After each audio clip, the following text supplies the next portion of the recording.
오늘 하나님의 말씀 야고보서 1장 19절부터 27절까지 함께 보시겠습니다. 야고보서 1장 19절부터 27절까지입니다.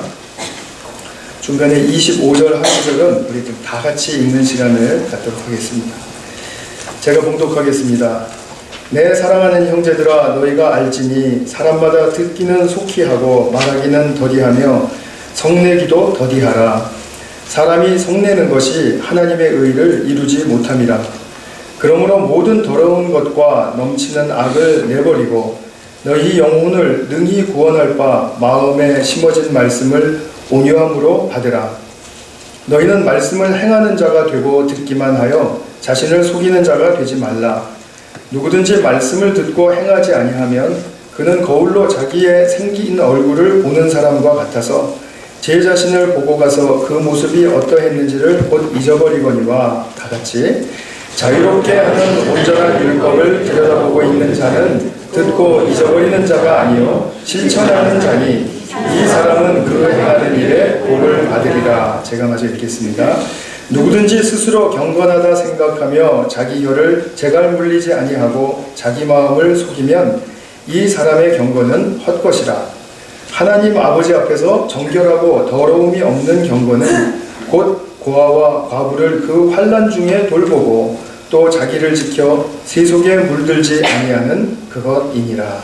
아멘. 복음의 메시지를 우리가 대하다 보면 그 메시지의 그 장엄함과 그리고 또 높은 수준 때문에 참 우리가 생각하지도 못했던 것이었다. 아니면 그토록 좋은 것이라 할지라도 상상조차도 할 수 없었던 것이었다라는 그런 높은 영역의 것들을 우리에게 선포해 주시는 때가 있습니다.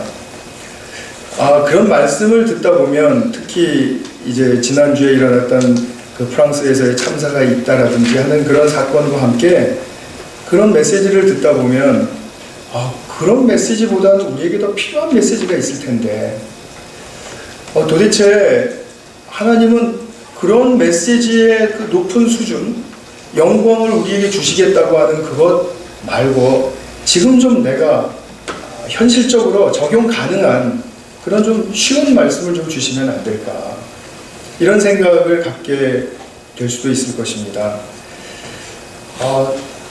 또 때로는 그런 메시지 앞에 말씀은 굉장히 좋은데 도대체 어떻게 살라는 거냐라는 그런 또 의문을 가질 수도 있게 됩니다. 근데 오늘은 그 본문이 우리에게 말해주는 바 그 이야기를 좀 드리려고 하는 것입니다. 인간이 이러한 그 죄악과 그리고 모든 악이 넘치는 이런 이런 세상 속에서도 어떻게 하나님 안에서 영광스러운 그 자유함으로 나아갈 수 있을 것인가. 도대체 이 현실에 맞지 않는 것 같은 말씀인데 오늘 이 성경 말씀을 통해서 우리에게 전해주시는 하나님의 말씀을 우리 잘 귀 기울여서 들어보고 그리고 또 그것이 바로 우리의 삶에 잘 이루어질 수 있는 그런 성령의 역사가 채워질 수 있기를 바랍니다. 우리가 이제 삶 속에서 전문 분야라든지 또는 취미 생활이라든지 또는 뭐 부엌 생활에 있어서도 제가 이제 3개월 넘게 부엌 생활을 하다 보니까 이게 어설픈 지식 가지고는 이게 감당이 안 되는 것인 줄 제가 이제 알았습니다. 과도를 가지고 고기를 썰려고 한다든지 뭐 이런 식으로 이제 무모한 짓을 하게 되니까 이게 노하우가 많이 필요하다는 것을 알게 돼서 요즘 많이 묻습니다. 우리 여집사님들한테 어떻게 하면 되는 거냐. 그러면은 그 참 지식이 저한테 굉장히 달콤하고요. 그리고 굉장히 쉽게 저를 만들어줍니다. 하여튼 모든 분야에 있어서 우리가 온전한 지식이 없으면 참 그 분야를 즐겁게 맞이할 수도 없고 또 그것을 끝까지 가고 싶은 그런 의욕도 잃어버리게 될 것입니다. 운동선수들 경우에도 한번 생각해 보시면 뭐 예를 들어서 축구선수가 있다고 해보죠. 그럼 볼을 차는 기술이 아주 좋고 그리고 체력이 튼튼하다고 해서 다 훌륭한 선수가 되는 건 아니죠. 축구선수는 뭐 그런 기본적인 그런 체력에 관련된 기술에 관련된 그런 기초가 필요하지만 그러나 전반적인 지식이 또 있어야 됩니다. 축구에 대한 이야기도 좀 할 줄 알아야 되고, 또 역사도 알아야 되고, 또 앞서간 그 훌륭한 축구 선수들에 대한 그 인물 탐구도 좀 있어야 되고, 무엇보다도 경기장 안에서의 룰을 잘 숙지하고 있어야 됩니다. 그러지 않으면 자기가 아무리 재능이 뛰어나고 여러 골을 넣을 수 있다 하더라도 반칙을 범하는 바람에 피스를 많이 받게 될 것입니다. 이런 지식이 없으면 그러면 좋은 자질을 가진 선수라도 경기하면서 자유할 수가 없겠죠.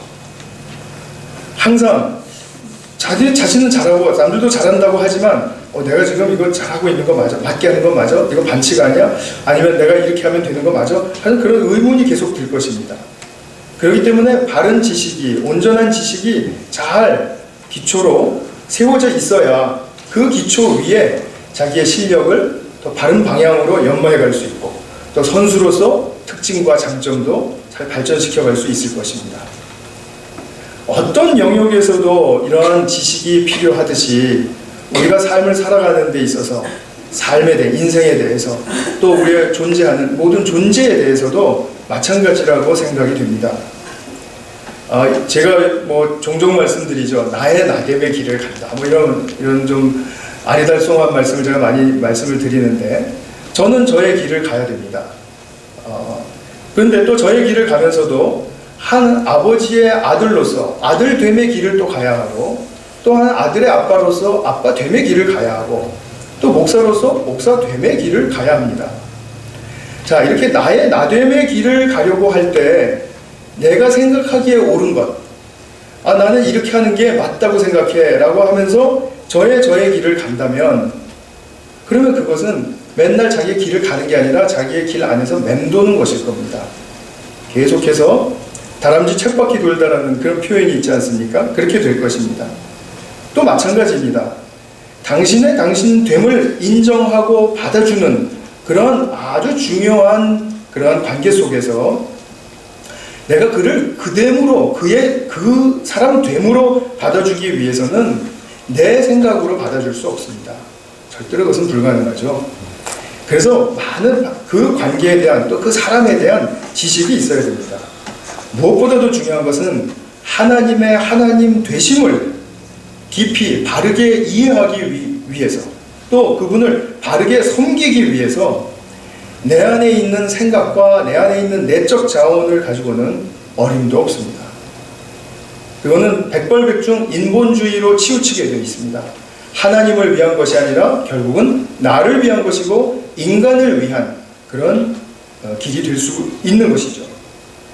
그래서 사람은 올바른 바른 지식을 들을 때 밖으로부터 들려져야 됩니다. 내 안에 있는 것을 리사이클링해서 뭔가를 선한 것을, 더 나은 것을 만들어낼 수 없다라는 연약함을 빨리 시인해야 합니다. 그래야 우리가 겸손하게 낮은 자세로 듣고 보고 깨우침으로 나의 삶, 그리고 또 나의 내면, 그리고 또 이 세상에 대해서 올바른 자세와 안목을 가질 수가 있게 되는 것입니다. 사사기에 나오는 말씀대로 각자 자기의 소견대로 행하는 그런 난무하는 세상에 우리가 살고 있지 않습니까? 그거 다 아시죠? 이러한 세상 속에서 우리는 정말 들려지는 올바른 진리의 말씀, 이것이 우리의 마음과 생각에 꽂혀져야 된다는 말씀이죠. 이렇게 우리는 듣고서 살아야 하는 존재이기 때문에 하나님께서는 태초에 인간을 창조하실 때 어떤 존재로 창조하셨냐면 들음의 존재로 창조해 주셨습니다. 듣는 존재로 지어주셨다는 뜻입니다. 인간은 듣는 존재입니다. 먼저 그것이 실행되어야 됩니다. 듣지 않고서는 나의 인생을 제대로 살 수 없고 이 세상에서 어떤 역할도 바르게 할 수 없습니다. 이것은 너무나도 중요한 말씀입니다. 그래서 들음으로써 진정한 삶을 살 수 있도록 하나님께서 디자인해 주셨기 때문에 우리는 그 디자인에 충실해야 합니다. 사람이 바른 것을 옳고 그리고 깊은 진리를 들으면 그 우리의 영혼이 그 진리의 말씀에 감동을 받습니다. 자, 감동을 받으면 그 감동 거기서 그냥 끝나지 않습니다. 감동은 항상 우리에게 그 앞으로 살 힘을 줍니다. 내가 감동받았으니까 나 이렇게 살고 싶다라는 힘을 얻게 된다는 거죠. 삶의 활력이 거기서 나오는 것이죠. 자, 활력을 받으면은 어떤 자세를 갖추게 되냐면, 내 자신을 좀 건강하게 지키고 싶다. 죄나 아니면 뭐 어떤 비도덕적인 것, 아니면 아주 불건전한 습관으로부터 나를 지키고 싶다. 그리고 내가 잘못된 것 치유하고 싶다. 모난 것 잘라내고 싶고, 그리고 부족한 것은 채우고 싶고 한 그러한 것들이 힘든 과정일지라도 그렇게 하고 싶다라는 그런 생각이 든다라는 거죠. 그럼으로써 자기 자신을 좀 더 확장하고 싶고, 그리고 자기 자신을 더욱더 성장시키고 싶은 그러한 인간의 생각이 자연스럽게 들어오게 되어 있다는 거죠. 자, 그렇게 해서 치유하고 발전하는 나의 삶을 살게 되면 뭐 굳이 내가 막 인위적으로 기쁨을 취하려고 하지 않다 하더라도 기쁨이 속에서 생겨나게 됩니다. 이 기쁨은 우리의 삶을 힘있게 하는 정말 그 귀한 에너지이지 않습니까? 그러면서 기쁨을 넘어서 또 더 나아가서 자유함으로 들어가게 한다라는 것입니다. 근데 자유함, 이 무슨 말씀인지 좀 감이 잡히십니까? 자유하다, 인간이 자유하다는 게 무슨 뜻입니까? 여기에 대해서 우리는 아직 잘 알지 못하는 것 같아요. 왜냐하면 아직 완성된 상태의 그 자유함을 우리는 아직 경험한 사람이 하나도 없기 때문입니다. 오직 예수님 말고는 없습니다. 그래서 우리는 이 자유함을 어떻게 알아야 되냐면, 이 자유함이라는 것은 정말 내가 온전한 나의 나됨으로의 길을 갈 때, 하나님 되심으로 인정하고 갈 때, 그때 내가 누릴 수 있는 모든 하늘의 선물들이 충만한 상태를 자유함이라고 얘기해요. 그런데 내 삶을 돌아보면 이제 거꾸로 가보겠습니다. 내 삶이 그렇게 자유하지가 않다. 그렇다면 뭐가 문제입니까? 기쁨이 없는 것입니다. 기쁨이 왜 없습니까? 내가 치유되지 않고 발전되지 않고 확장되지 않기 때문에 기쁨이 없는 것입니다. 내가 치유되지 않고 발전되지 못하는 이유는 무엇입니까? 내 삶의 힘을 잃어버렸기 때문입니다. 그렇게 하고 싶은 힘을 잃어버렸기 때문에. 왜 힘이 생기지 않습니까? 감동받는 일이 없기 때문이죠. 내 영혼의 진실한 감동이 체험이 되는 경우가 없기 때문이죠. 왜 감동을 받지 못합니까? 진정으로 듣는 역사가 없으니까. 이 들음에 진정한 체험이 없으니까 그 이하 모든 따라와야 할 과정들은 제자리를 잃게 되는 것이죠. 인간이 들음의 존재로서의 본분을 망각할 때 정말 우리에게는 감당치 못할 부작용들이 많이 일어나게 됩니다. 그래서 하나님께서는 늘 성경을 통해서 나의 말을 들으라, 돌아와라. 그래서 나와 함께 살며 나의 뜻을 알고 나의 속 마음을 읽어라. 그러므로 내 음성을 듣는 삶을 살아야 한다. 그 말씀을 노상하시는 것이죠.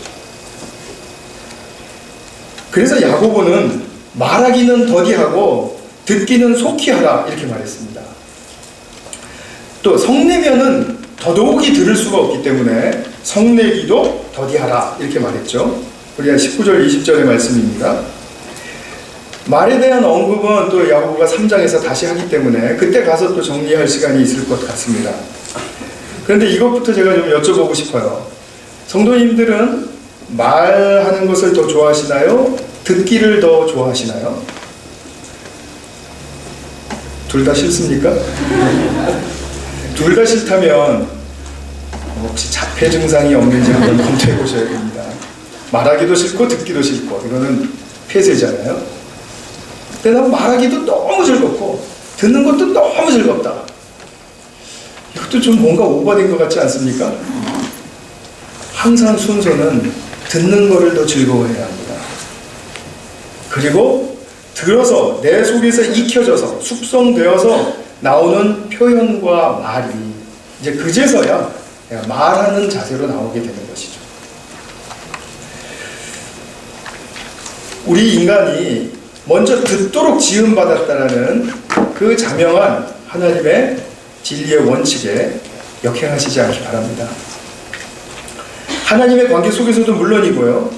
남편과 아내간의 관계 속에서도 당연히 마찬가지입니다. 그 사람 말을 먼저 들어야 합니다. 잘 이해가 안 가면 또 물어야 하고, 물어도 잘 모르면 특별한 시간을 좀 만들어야 합니다. 자식들과도 마찬가지고 친구들과도 마찬가지고 모두에게 해당하는 말입니다. 이것은. 그래서 그런 모든 관계 속에서 내가 진정한 들음이 있을 때 저 사람이 이런 걸 그토록 좋아하는구나. 저 사람이 이런 걸 그렇게 아파하는구나. 내가 왜 몰랐지? 그렇게 하면서 들을 때 내 어떤 마음에 그 내면에 치고 들어오는 어떤 스파크와 임팩트가 있어야 됩니다. 이것이 없으면 우리의 삶은 메말라 버리는 것은 순식간입니다.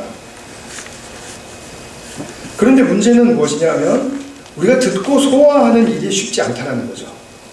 많은 내적인 갈등과 혼동의 과정을 겪어야 합니다. 그러나 이것을 각오하면서도 들어야 하는 이유는 앞서 말씀드렸듯이 그래야만 하나님의 하나님 되심에, 나의 나됨에 대한 바른 이해의 길을 배우고 제공받을 수 있기 때문입니다. 지난주에 1장 18절까지 보셨는데 그 18절의 말씀에서와 같이 하나님은 우리를 당신의 뜻에 따라서 하나님 말씀으로 새롭게 나게 하셨다, 이런 말씀을 보셨죠. 그리고 야고보는 오늘 25절에서 그 말씀, 우리를 낳으신 그 말씀이 바로 우리를 자유롭게 하는 말씀이다, 이렇게 말을 합니다. 그 말씀이 우리를 자유롭게 한다는 것, 우리 들음부터 시작해야 된다는 것 계속해서 강조드리고 있습니다. 근데 여기서 사람을 자유롭게 하는 율법이라고 번역이 되었는데 굉장히 아쉬워요. 이건 옛 구약의 언약을 상기시키는 말이지 않습니까? 그러나 이것은 옛 구약의 언약을 말하는 것이 아니라 주님의 말씀을 의미하는 것입니다. 21절, 22절, 23절에 계속해서 말씀 이렇게 표현을 했습니다. 주님의 말씀이죠. 예수님의 말씀입니다.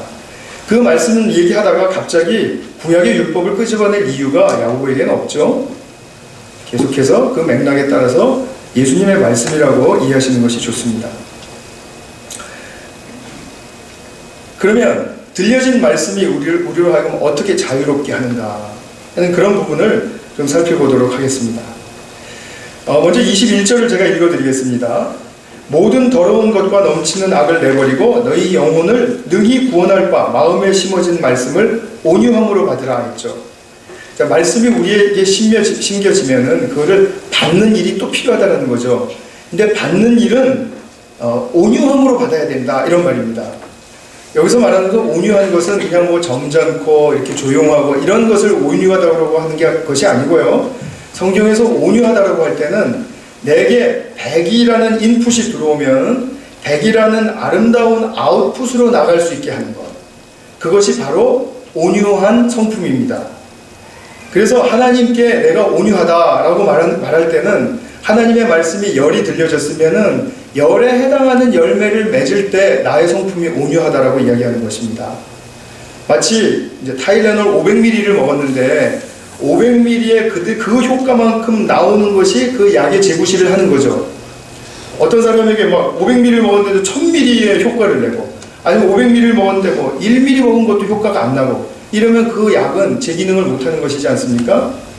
그럼 말이 좀 무섭지만 그 약은 온유하지 못한 거죠. 그런 경우에는. 그러니까 우리가 그런 측면에서 온유함을 생각하셔야 됩니다. 그러니까 결국은 온유하다라는 것은 성내는 것과 반대가 돼요. 그렇죠? 우리가 성내면은 아무리 좋은 것을 많이 들었어도 좋은 곳으로 승화되어서 나올 게 하나도 없습니다. 그냥 성질만 나오는 거죠. 그렇기 때문에 하나님의 사람으로서의 참된 표지는 무엇인가? 온유합니다. 이것이죠. 하나님의 말씀 열을 듣고 열을 그대로 열매 맺을 수 있는 그런 성품을 말하는 거죠. 그러면 들려진 말씀의 역사가 온유함으로 받아야 된다라고 했는데, 그래야 자유롭게 된다라고 했는데, 그럼 우리 안에서 어떤 일이 일어나야 할까를 좀 말씀드리려고 해요. 우리가 그것은 인격의 과정을 통해야 된다, 이렇게 그냥 생각하시면 됩니다.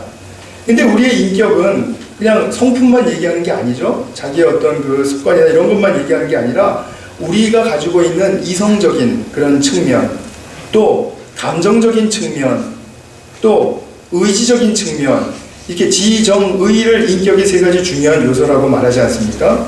바로 그 부분을 생각하시면 됩니다. 지와 정과 의의 부분에 있어서, 영역에 있어서 어떤 과정을 거쳐가야 하는지를 우리가 잘 알 필요가 있다는 거죠. 그래서 첫 번째로 제가 말씀드리고 싶은 것은 우리의 이성에 관한 문제입니다. 온전한 지식을 받고 그리고 이해하고 그리고 배우는 것은 이성에 관련된 문제죠. 앞서서 말씀드렸습니다. 나의 삶 가운데서 전공 분야나 어떤 가정생활이나 어떤 관계에 있어서나 하나님의 말씀이, 하나님의 가이드 되는 말씀이 들려져야 됩니다. 좋은 생각으로 떠오르든지 아니면 내가 하지 않았던 어떤 그러한 말과 행동 속에서 하나님이 어떻게 지시하는 바가 있다라든지 하는 그런 것들을 슬쩍슬쩍 이렇게 어렴풋이라도 느껴지게 되면 그 하나님의 말씀에 순종해야 되는 그런 우리의 이성적인 측면이 발휘되어야 된다는 거죠. 근데 여기서 우리가 오해하지 말아야 될 것은 하나님의 말씀을 듣고 안 듣고의 문제는 세상에서 교육 수준과는 전혀 관계가 없다는 것을 아셔야 됩니다. 전혀 관계가 없습니다. 가방끈이 긴 사람이 얼마나 하나님 말씀을 또 못 알아듣느냐 하면 그것도 또 가관이거든요. 이번에 제가 목회자 리트릿 가가지고 목사님이랑 또 장로님 한 분도 오셨는데 참 그 얘기 많이 했습니다. 정말 배운 게 진리를 익히는 데는 쓸모가 없다. 쓸모가 없다. 사실 우리 교회 공동체가 반증하는 것이 바로 그것입니다. 교육 수준이 낮다 하더라도 하나님 말씀을 듣고 그걸 그대로 온유하게 자기의 성품으로 나타내는, 그리고 그것이 공동체적으로 나타나는 그 열매를 보게 되면 아 진짜 맞네 하는 말이 정말 맞아요. 어쨌든 맞아요. 정말 그 부분에 대해서 우리가 너무 확신할 수 있어야 됩니다. 사람이 비정상적이지 않은 이상, 예를 들어서 뭐 정신 이상이라든지 막 그런 경우 있지 않습니까? 그런 경우 빼놓고는 정상적인 범주에 되는 우리 지금 여기 있는 모든 분들의 경우에는 전혀 교육 수준에 관계없습니다. 또 교육 수준이 낮다고 해서 또 더 잘 알아듣는다 이런 것도 없습니다. 그러니까 그런 건 상관하지 말자라는 말씀이죠. 우리가 어떻게 인격적인 존재로서 하나님 앞에 서느냐가 문제이고 어떤 자세를 취하느냐가 문제이지, 우리 세상에서 다 이렇게 습득된 그런 걸로 이렇게 자꾸 연결시키려고 그러면은 항상 우리만 혼동스러워집니다. 우리가 자신이 죄인임을 겸손하게 인정하면 진리의 말씀은 우리의 귀에 들리게 되어 있습니다. 그리고 진리의 말씀에 대해서 박수를 치게 되어 있습니다. 무릎을 치게 되어 있다는 말이죠. 왜냐하면 내가 몰랐던 이 삶, 내가 과연 오리무중이었던 나의 삶 속에 단순한 예수님의 진리의 한마디의 말씀이 나를 이렇게 놀라게 하는구나, 경탄하게 하는구나. 감동의 측면이죠. 감동을 받는 그런 일이 생긴다는 이 말이죠. 예수님의 말씀은 언제나 단순하세요. 회개하라 천국이 가까웠느니라. 자, 그러면 천국이 뭔지도 몰랐던 사람이 그 말을, 단순한 한마디를 딱 들으면 겸손한 상황 속에서 온유한 심정으로 들었다면 이렇게 되는 것입니다. 천국? 천국이 있단 말이야? 나도 천국을 향해서 살고 싶은 마음이 생기는데, 그게 뭔지 좀 알아보고 싶은데 하고 박수를 치고 무릎을 치면서 나아가는 그러한 삶을 살게 된다는 거죠. 수고하고 무거운 짐진 자들아 다 내게로 오라. 내가 너희를 쉬게 하리라. 쉼? 내가 여태까지 쉬려고 애썼을 때 쉰다고 해도 쉰 적이 없는데, 항상 피곤했는데, 예수님이 말씀하시는 쉼이 뭐지? 쉼? 그것을 향해서 끌림이 일어나게 된다는 거죠. 겸손한 사람에게는 항상 그 끌림이 일어나게 되어 있습니다. 우리가 그런 일이 일어나지 않는 것, 그런 일이 일어나지 않는 이유는 우리가 겸손하지 못하기 때문임을 분명하게 시인할 수 있어야 됩니다. 그리고 그 말씀은 나로 하여금 가리키는 세계를 보게 해요. 천국, 쉼, 이런 말을 들려주면은 내 삶에 펼쳐질 수도 있을까 하는 그런 정말 그 호기심 있는 마음, 그 마음으로 내게 천국이 열린다면 그 천국의 세계는 무엇이지? 내게 쉼이 진정으로 주어진다면 그 쉼은 무엇이지? 하고 찾게 된다는 거죠. 이것이 정상적인 사람 안에서 일어나야 할 바로 그런 이성적인 측면에서의 프로세스입니다. 이성은 결코 기계적인 이성을 말하는 것이 아닙니다. 우리는 세상에서 학교에서 기계적인 이성을 배웁니다. 그러나 기계적인 이성만이 이성의 세계가 아니라는 사실을 아시죠? 우리에게는 놀라운 더 깊고 오묘하고 그리고 정말 우리를 바꾸어 줄 수 있는 진정한 이성의 세계를 가지고 있다는 사실을 아셔야 됩니다. 뭐 철학자들은 이런 걸 초월적인 이성이다 뭐 이렇게 얘기하기도 해요. 근데 경탄과 그래서 경이로움이 일어나는 것은 말씀 한마디로 충분하다는 거죠. 말씀 한마디로. 자, 그 다음에 확정된 의지가 있어야 됩니다. 우리가 그러면 이제 천국이다, 쉼이다. 자, 이제 제가 나가려고 하는데, 그 세상에서 물들여진, 제가 자꾸 이렇게 익숙해진 그런 삶을 살다 보면은, 그 삶을 살아야 되는 것 같기도 하고, 이걸, 너무나 제가 많은 변화를 주어야 되거든요. 그렇기 때문에 그 변화를 감수하기 위해서는 분명한 자신의 확정적인 의지가 있어야 된다는 거죠. 만약에 예를 들어서 환자가 이제 질병을 치료하기를 원하는데 뭐 약물 치료냐 아니면 수술로 해야 할 것이냐 그거를 놓고 계산하는 중간에는 굉장히 고민하게 되고 그리고 이걸 갈팡질팡하게 될 겁니다. 자유하지 못하죠, 그죠?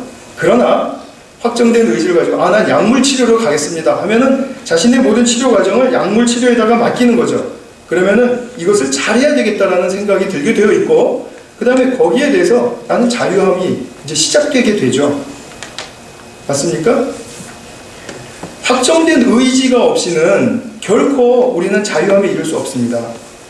우유부단한 성격, 그리고 무언가를 택해야 할 때 택하지 못하고 이것도 좋고 저것도 좋고 뭐 물론 그래야 될 때도 있습니다만 매사에 그렇다면은 신앙의 문제에 있어서 우리의 삶의 문제에 있어서 관계의 문제에 있어서도 늘 그런 식이라면 그럼 우리는 어떤 것에도 자유함으로 들어갈 수 있는 길이 막혀버리게 되는 것입니다. 내가 아무리 바른 길을 많이 여러 개 알고 있다 손 치더라도 그 중에 하나를 택하지 않으면 결코 진정한 자유함에 이룰 수 없다는 사실을 아시죠? 자신이 어떤 한 길을 택해서 가보려는 결단, 그리고 결단뿐 아니라 실행이 없으면 자기 자기에 그대로 머물게 되고 정체된 삶을 살게 되는 것입니다.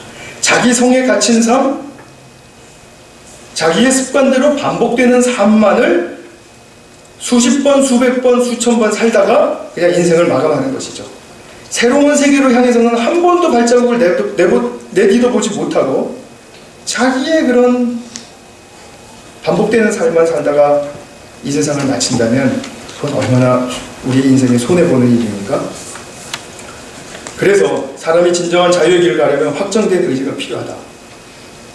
그 다음에 세 번째로는 감정의 우리는 세계에 우리는 다 살고 있죠. 감정 없는 사람은 없습니다. 근데 감정의 고조가 있죠. 올라갔다 내려갔다 하는 그런 그 고조는 자유하는 과정, 자유함으로 나가는 과정에서 또 방해가 됩니다. 감정이라는 것은 매우 고귀한 인격의 하나의 영역입니다. 그러나 우리의 죄성에 물든 그 감정이 격앙될 때는 오바해서 뭐든지 할 수 있을 것 같은 자신감도 막 생기고 또 침체되면은 어떤 작은 일에도 자신감이 떨어지고 의욕이 상실이 되고 그래서 침체된 상태에서 내 감정이 고조되었다는 데를 생각하면은 막 창피하고 부끄럽고요. 그리고 그때 가졌던 자신감도 별거 아니라는 걸 내가 왜 몰랐지? 그리고 더 부정적인 그리고 더 침체되는 그러한 그 상황으로 더 빠져들게 되죠. 그래서 이 감정의 고전은 진지한 열정으로 승화되어야 된다는 것을 말씀드리고 싶어요.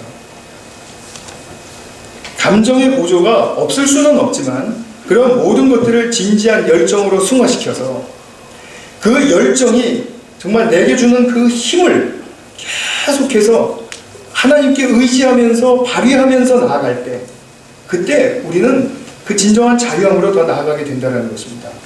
근데 열정을 어떻게 얻습니까? 열정을 얻는 길은 딱 하나입니다.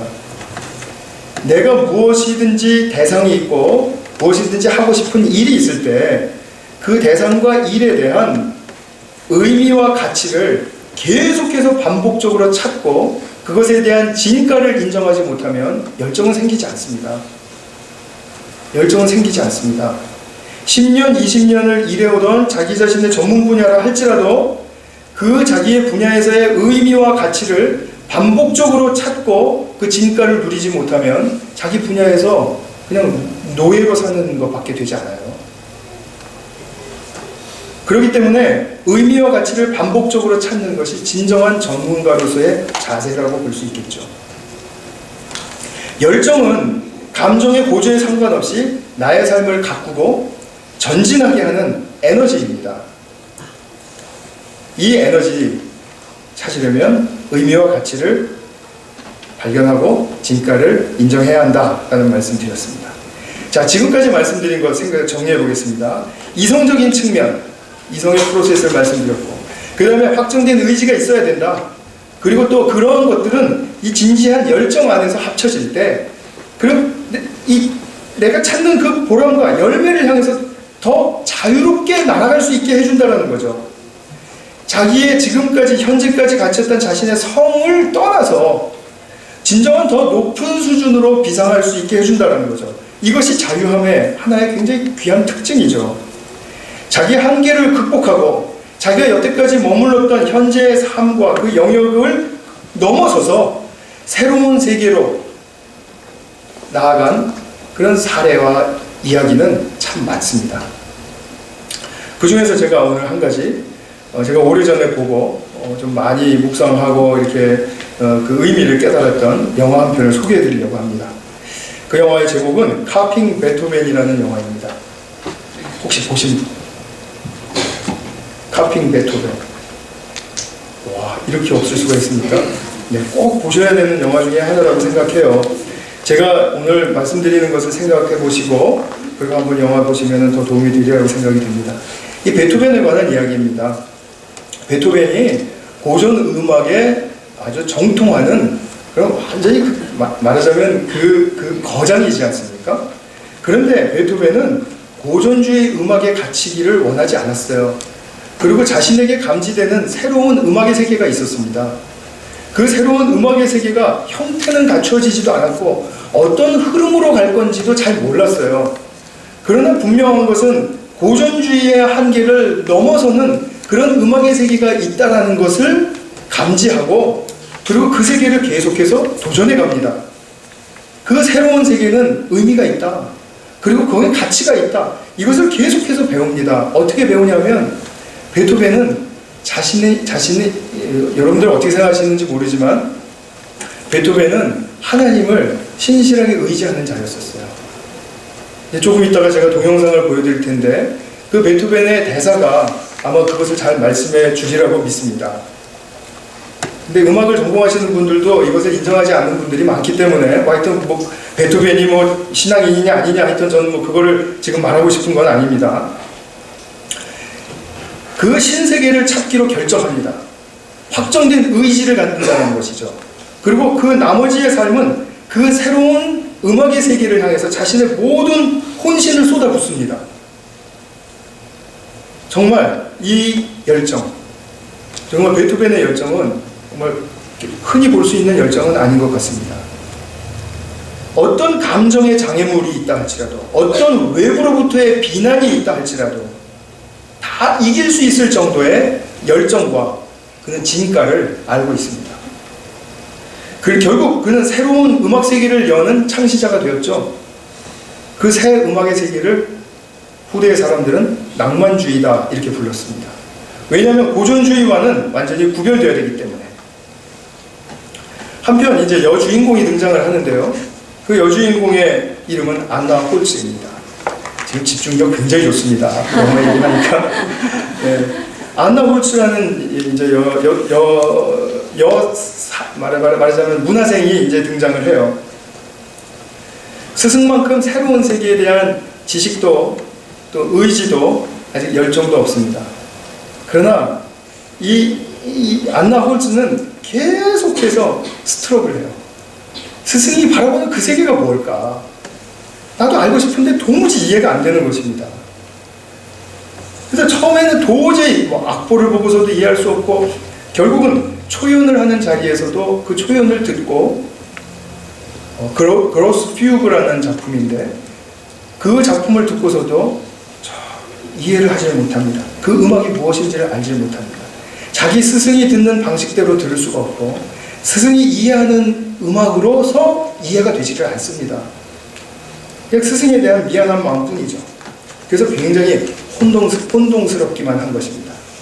그래서 제가 지금 동영상 두 편을 이제 클립을 두 개를 보여드릴 텐데, 처음 부분은 베토벤이 음악에 대한 또 음악가에 대한 어떤 생각을 가지고 있었는지, 두 번째로는 그 그로스 퓨그가 초연될 때 그 장면, 그 속에서 베토벤은 어떠한 자세로 자신이 바라보는 세계로 나갈 수 있었는지, 우리 그 두 부분을 좀 보시도록 하겠습니다.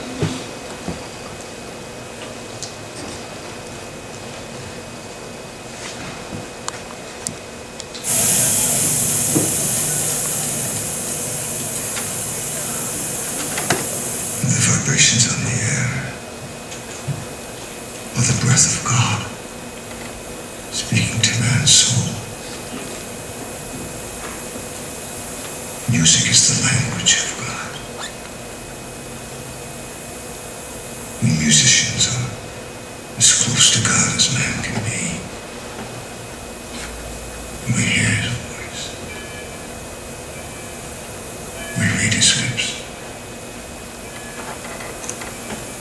We give birth to the children of God who sing his praise.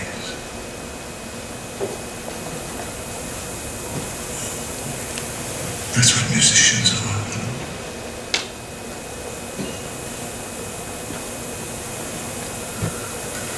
And if we're not that, we're nothing.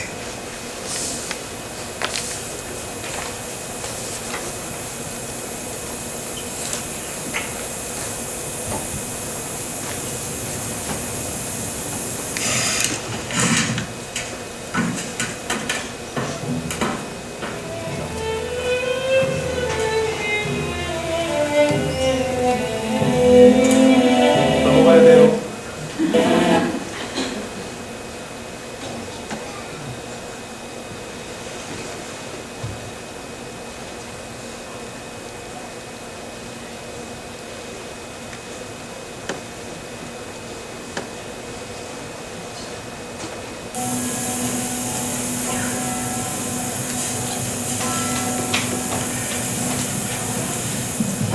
Let's copy out a few, see what the little things are.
Excellent! You did it! You did it! My God, you're deafer than I thought.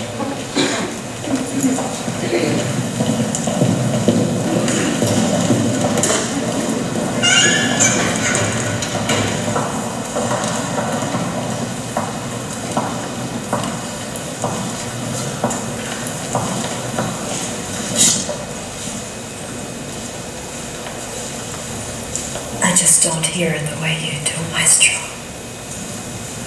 I'm sorry. It's all right, I'm lost. It doesn't matter. It doesn't. It had to end this way.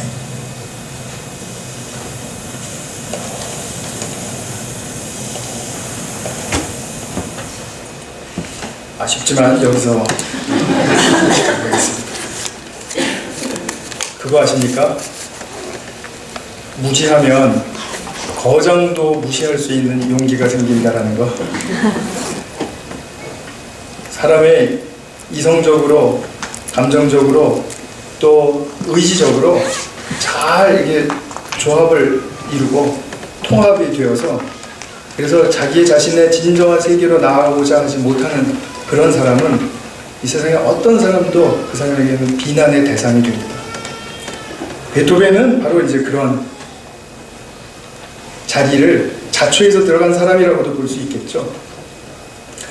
근데 이 베토벤이 이제 임종이 가깝다는 소식을 듣고 이제 멀리 떠났던 이 안나가 이제 마차를 타고 스승의 임종을 보기 위해서 달려옵니다. 그럴 때 그로스피고 지금 들으셨던 이 음악, 이상한 음악이잖아요, 그죠? 다 굉장히 좋은 음악이셨죠? 이제 그 음악을 이렇게 떠올리면서 그제서야 이 음악을 이해하게 됩니다. 그리고 이제 임종에 가까운 베토벤에게 나도 당신이 듣는 것처럼 이 음악을 듣게 됐습니다 하고 그 감격과 환희를 얘기해요. 그리고 이 영화의 마지막은 뭐냐면 안나가 자기의 집안의 리빙룸에 이렇게 앉아서 창문을 내다보는 그런 그 집안 내부에 이렇게 있습니다. 그런데 밖을 보니까 밖은 자기가 가보지 않은 새로운 초원이에요. 근데 이 초원으로 용기 있게 문을 열고 이제 나아갑니다. 그 환희와 아름다움에 빛이 비추어지는 이제 초원으로 나간다라는 의미는 자신이 이제는 스승을 통해서 배운 그 새로운 음악의 세계의 맛을 더욱더 찾고, 그리고 그것을 더 배우고, 그것으로 말미암아 자신의 인생의 어떤 음악 세계를 구축해 보겠다는 그런 자유인으로서의 의지를 말하는 것이죠. 집안에 계속 있다면 그것은 아직도 고전주의가 뭐 나쁘다라는 말은 아닙니다. 고전주의 형식에 갇혀있는 그런 정체된 그러한 삶을 음악으로서 살 수밖에 없겠죠. 이것이 바로 인간이 자유를 찾고 자유를 향해서 떠나는 과정입니다. 그래서 자유의 세계에는 항상 뭔가 확실한 건 없습니다. 그러나 거기에 대한 떨림이 있고 그 세계에 대한 굴복이 있습니다. 나는 여기에 이제 내 인생을 다 바치겠다라는 그런 굴복이 생긴다는 거죠. 내가 굴복하지 않으면 새로운 세계는 내 인생에서 닫혀버리는 것입니다. 그리고 이것을 향해서 나아가야겠다는 확신의 의지가 없으면 결코 이 새로운 세계의 축복은 내 삶에 일어나지 않는 것입니다. 이와 같이 우리가 추구해야 할 자유의 세계는 무엇이 담겨져 있는 세계일까요? 그것은 한마디로 교제와 사귐이 담겨져 있는 세계다, 이렇게 말할 수 있습니다. 하나님과의 교제, 그리고 인간끼리의 교제, 그리고 우리 모든 자연과의 교제, 사귐, 친밀함, 하나됨, 그 속에서 피어나는 무언가 새로운 세계 속에서의 열매와 꽃, 이것을 바라보면서 나아가야 하는 우리의 지금 삶이 지금 현재 주어졌다는 거죠. 자, 그렇다면 지금 우리가 가지고 있는 교제와 사귐은 무엇입니까? 무언가를 뛰어넘어야 하는 지금 정체되어 있는 상황이라고도 말할 수 있겠죠. 자, 우리가 이 교제와 사귐을 하면서 난 이 정도면 됐어, 난 이 정도 사람들한테 그냥 손 내밀고 이 정도 그냥 받고 더 이상은 그냥 부담스럽고 그냥 교제 안 하고 더 이상 깊은 건 필요 없어, 이렇게 생각한다면 거기에 그냥 매여져 있는 삶을 살게 되는 것입니다. 그러나 내가 한 사람과의 만남, 한 사람과의 교제가 있다고 할지라도 그 사람과의 선을 긋지 말고 내가 나의 지금 한계되어 지어진 그러한 상황을 뛰어넘겠다, 거기에는 더 아름답고 더 강렬하고 더 영광스러운 축복의 세계가 열려있다, 이것을 하나님의 말씀을 듣고 제가 아까 말씀드린 그런 여러 과정을 통해서 확신할 수 있다면 그것을 위해서 내 자신을 드리지 못할 이유가 무엇이 있겠습니까? 지금 관계가 조금 좀 소원해졌다, 저 사람이 나한테 상처를 줬다, 이렇다 저렇다 하는 그런 이야기들은 그냥 지나가는 이야기일 뿐이죠. 우리가 큰 것을 바라보면 그런 것들은 기억에 날 수도 있고 안 날 수도 있습니다. 그러나 그것이 나의 신세계를 향해서 가는 데는 도무지 걸림돌이 되지 않아야 되는 것입니다. 우리는 거기에 자꾸 묶이거든요. 묶여가지고 내 발이 이렇게 나아가지 못하는 그런 상황을 우리는 정당화하고 싶어 하거든요. 하나님이 우리를 자유의 세계로 이끌어 주시려고 하는 그런 놀라운 축복으로 인도를 하시려고 하는 그것을 거부하는 행위가 되는 것입니다. 그래서 야고보는 이렇게 말합니다. 하나님 말씀이 진리이다. 진리로 우리를 낳아주셨다. 그리고 진리는 자유의 세계로 인도한다.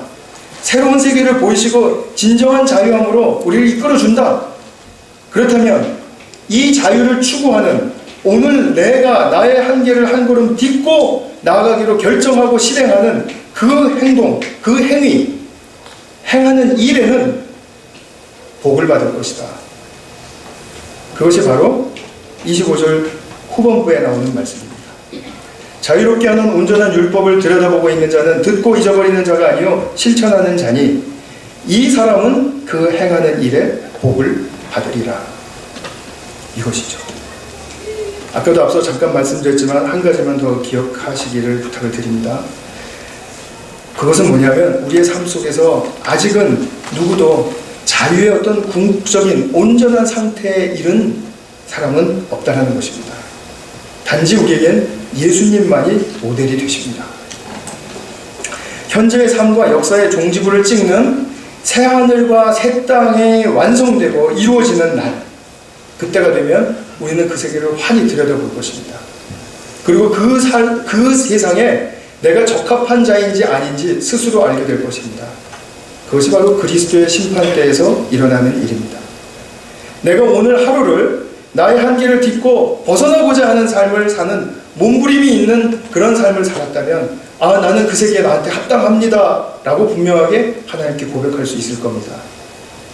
그러나 그런 것을 볼 때 나는 이런 것은 사실 알긴 알았지만 흘려보냈고 나는 내 식대로 사는 것이 더 좋다고 생각했어요. 그렇게 살아왔던 사람은 저 나라는 내게 합당치 않습니다 라고 자기 입으로 고백하게 될 것입니다.